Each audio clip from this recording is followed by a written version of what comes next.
Hello students, so hope you all doing well. So in the previous video we discussed about the previous terms related to probability. So today we'll continue with this topic probability, and basically we'll focus on the problem part today. So now first of all, in the previous class we discussed about the sample space. So what is sample space? Let us recall once again. Sample space as in, suppose for example, if you throw a dice, so in dice total how many event is possible? So 1 2 3 4 5 6. So these are sample, that is total number of possible events are called as sample space in probability. And what is event? Event as in, suppose for example, out of all these given, if I'm saying I need 4, so event that we need is called as an event, required event, है ना? So out of all the sample space, the event that we need is called as a required event in the probability. So formula for finding the probability is number of event by total number of event. This is the formula that we have to use in probability. Now come to the point. Now suppose for example, today very important question I'm going to discuss with you in probability. Now suppose for example, if we will throw a three coin at a time, what is the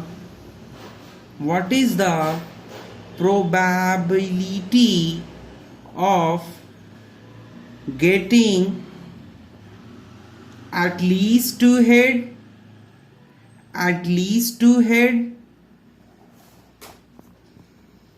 at most two head, and exactly two head? So हमें पता है कि ये word at least two head, at most two head और exactly two head. तो सबसे पहले इस क्वेश्चन को सॉल्व करने के लिए हमें क्या करना होगा? हमें इस इवेंट का सैंपल स्पेस को क्या करना होगा? लिखना होगा. तो किसी इवेंट का सैंपल स्पेस यहां पे कैसे लिखेंगे? हमारा क्वेश्चन क्या है कि if we will throw a three coin at a time, what is the probability of getting at least two head? So three coin का सैंपल स्पेस क्या होगा? या तो हेड हेड हेड हो सकता है, तीनों केस में हेड हेड आ जाए, हो सकता है तीनों बार टेल आ जाए, हो सकता है फर्स्ट टू हेड हो, तीसरा टेल हो सकता है हेड टेल हेड हो जाए, ये भी तो हो सकता है टेल हेड हेड हो जाए. नहीं तो ऐसा भी तो हो सकता है दो बार टेल आ जाए, एक बार हेड आ जाए. ऐसा भी तो हो सकता है टेल हेड टेल हो जाए. और क्या हो सकता है? हेड टेल टेल हो सकता है. तो ये देखिए टोटल नंबर ऑफ क्या हुआ? ये सैंपल स्पेस हुआ कि एक तीन डाइस को एट अ टाइम थ्रो करने पे this is the sample space we getting, है ना? तो अब क्वेश्चन क्या है कि एटलीस्ट टू हेड, है ना? एटलीस्ट टू हेड कहने का मतलब दो मिनिमम चाहिए, तो दो से ज्यादा भी होगा तो चलेगा. तो देखिए तो यहां पर तो एटलीस्ट टू होगा क्योंकि मिनिमम टू तो यहां पे आ ही रहा, उससे ज्यादा हो भी तो चलेगा. एटलीस्ट टू यहां पे है ना? एटलीस्ट टू यहां पे है, ठीक है? तो टोटल ये 8 इवेंट में एटलीस्ट टू हेड कहां आ रहे हैं? यही तीन इवेंट में, 1 2 एंड कितना? 1 2 3 और ये 4. तो एटलीस्ट टू हेड है यहां पे. आप पूछोगे कि सर यहां पे तो 3 है. मैंने अभी क्या बोला? एटलीस्ट, अगर सपोज फॉर एग्जांपल मैं बोल रहा हूं कि at least I need 1 rupees, at least I need 1 रुपी, इसका मतलब क्या होगा? मुझे कोई 1 रुपए दे दे, इससे ज्यादा भी देगा तो चलेगा. तो यहां पे क्वेश्चन में क्या कह रहा है? एटलीस्ट टू हेड, तो दो से ज्यादा भी हेड आएगा तो चलेगा. तो 1 2 3 4, तो क्या हो जाएगा? 4/8. तो उसकी प्रोबेबिलिटी हो जाएगी 1/2. दूसरा क्वेश्चन में था कि at most two head, at most का मतलब दो से ज्यादा नहीं होना चाहिए, तो 0 भी चलेगा. तो दो से ज्यादा नहीं होना चाहिए, 0 भी इसमें इंक्लूडेड है. तो 1 एट मोस्ट 2, दो मैक्सिमम, 1 भी हो तो चलेगा, 0 भी हो तो चलेगा. 1 यहां पे है, एक यहां पर है, एक यहां पर है, एक यहां पर है, एक यहां पर है, एक यहां पर है, तो कितने होगा टोटल? ऐसे कितने इवेंट है जहां पे एट मोस्ट 2 हेड? इस इवेंट को छोड़कर जिसमें 3 हेड आ रहा है, बाकी के सारे इवेंट हो जाएंगे। So, आप लोगों को होप यू अंडरस्टूड। कितने हो जाएगा आंसर? 7/8। एट मोस्ट मैं बोल रहा हूं, क्या बोल रहा हूं? At most 2 head. अब लास्ट क्या है? Exactly 2 head. एग्जैक्टली का मतलब ना 2 से ज्यादा ना 2 से कम। तो 2 से ज्यादा ना 2 से कम कौन कौन से इवेंट है? एक यहां, एक यहां और एक यहां। तो आंसर क्या हो जाएगा? 3/8। आप लोग इस क्वेश्चन को, ये रहा इसका आंसर। आप लोग और इसमें क्वेश्चन बनाइए और कोई भी डाउट हो तो कमेंट सेक्शन में जरूर मेंशन करिए। बहुत ही इंपॉर्टेंट क्वेश्चन है प्रोबेबिलिटी का।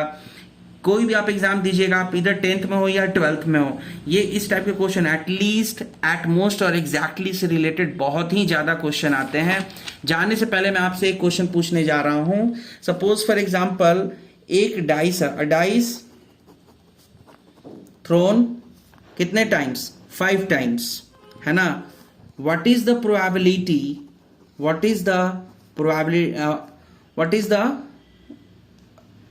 a dice thrown 5 times, what is the probability of getting sum as 28?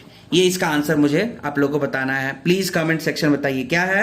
a dice thrown 5 times, what is the probability of sum as 28? देखिए सम एस 28 कहने का मतलब ये भी बता दूं, कहने का मतलब 2 डाइस को आप थ्रोन करो। यहाँ पे 5 टाइम्स है, मैं 2 डाइस का एक एग्जांपल लेता हूं। 2 डाइस को आप थ्रो करोगे तो सैंपल स्पेस क्या क्या हो सकता है? 1 1 1 2 1 3 1 4 1 5 1 6, है ना?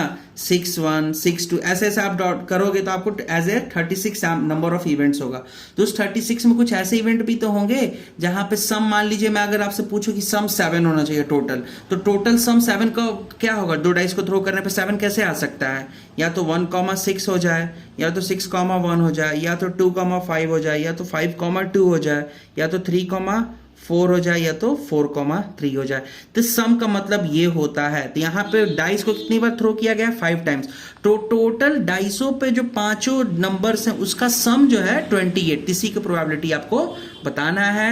सो hope you guys this is a very good question, और ये कैट 2022 का क्वेश्चन है। Hope you all guys please try to do and answer the question in the comment section.